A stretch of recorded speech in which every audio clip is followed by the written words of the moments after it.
Hello everyone. Today we are going to discuss multi-layer perceptron neural network, as we have discussed in last lecture about the feed-forward neural network and feedback neural network. So now this is the time to study the multi-layer perceptron neural network. It is most of the important neural network, which is also known as entry point towards complex neural network. That means where input data travels through multiple various layer of artificial neurons. That means here is a multiple layer of hidden layer. In previous neural network we have seen only one hidden layer, or maybe there is no hidden layer, but in this method there are more than one, or at least three or more layers are there.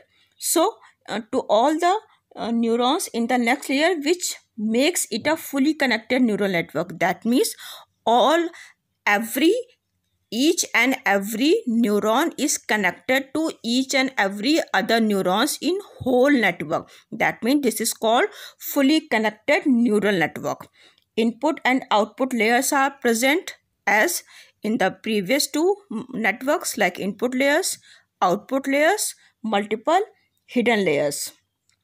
Inputs are arrived at the input layer, and inputs are multiplied by the weight of new links and are propagated or travel to the next layer. In the same way, the output is generated at the output layer, and the transfer activator function is activate on that.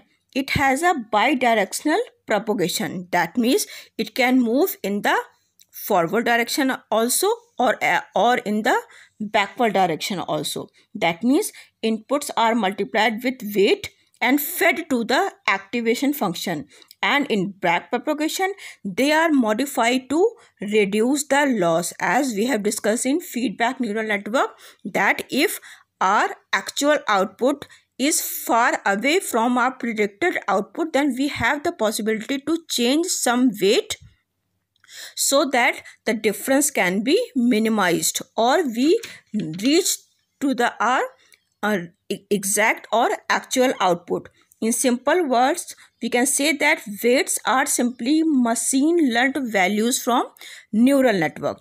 They are self-adjusting, depend on the difference between predicted or training inputs. This is a supervised learning technique. That means we train and test our data, and training samples are obviously more than the test data. It is a non-linear activation function that is used by softmax as an output layer activation function. Rest the working of neurons, artificial neurons, are same as we have discussed in previous two networks.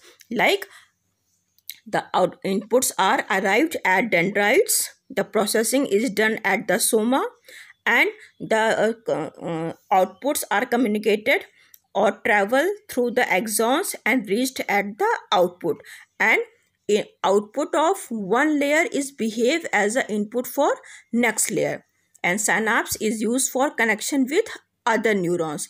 This is the working of biological neurons. In the same way, our artificial neurons mimic the behavior of biological neurons. That means when one or more number of inputs are arrived at the input layer, then if the value is reached to threshold or a bias, then the activation function f is applied on that, and output is generated at the output layer.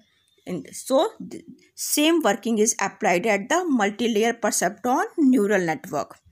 This is entry point for the more complex neural network, and basically it is used for deep learning, because due to the presence of dense fully connected network, it is more suitable network for deep learning, and it has also back propagations.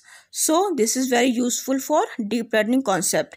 At the use of advantage, there are some disadvantages also, like it is complex to design and maintain due to multiple layer of hidden layers, and it is comparatively slow, because when there are multiple layers, so signals take time to travel from one layer to another layer. So this is all for today. Thank you so much.